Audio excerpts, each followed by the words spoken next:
বেগম খালেদা জিয়ার মৃত্যুকে ব্যবহার করে শোক সভার নামে বিভিন্ন রাজনৈতিক প্রচারণা, ইলেকশনে নির্বাচনী প্রচারণা করা হচ্ছে, কম্বল বিতরণ করা হচ্ছে।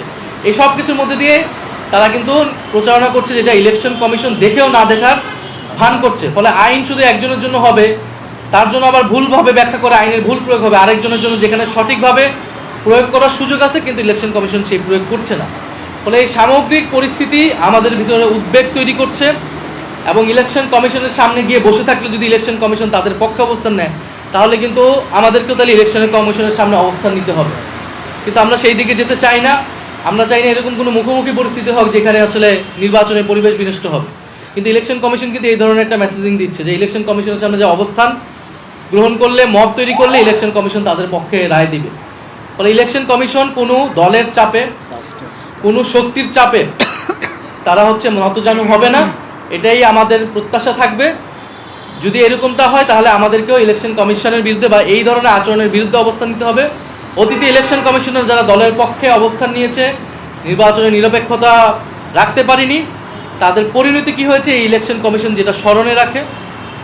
আরেকটি বিষয় আমরা বলবো যে রাজনৈতিক দল হিসেবে আমাদের প্রত্যেকেরই কিন্তু দায়িত্ব রয়েছে এই নির্বাচনটা যাতে সুষ্ঠু হয়, সংস্কারের পক্ষে যাতে হ্যাঁ ভোট পড়ে এবং আমরা যাতে সবাই দায়িত্বশীল আচরণ করি।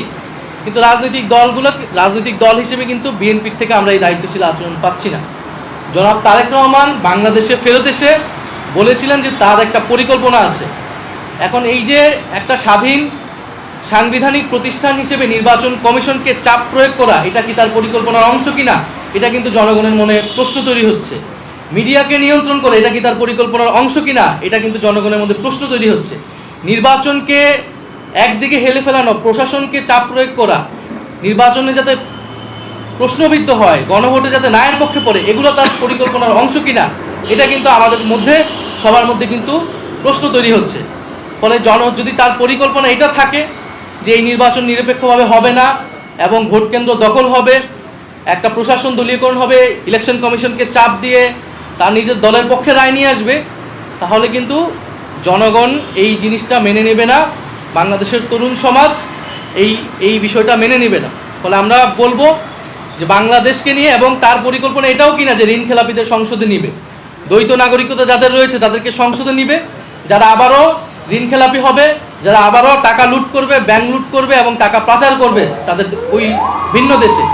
ফলে তার পরিকল্পনাটা জনগণের সামনে স্পষ্ট করা উচিত এবং আমরা আমাদের সবার পরিকল্পনা, সবার ভীষণ এই নতুন বাংলাদেশ নিয়ে, এই নির্বাচনকে নিয়ে আমাদের যে স্বপ্ন, জনগণের স্বপ্ন, আমরা কিন্তু সব কিছু স্পষ্ট করছি।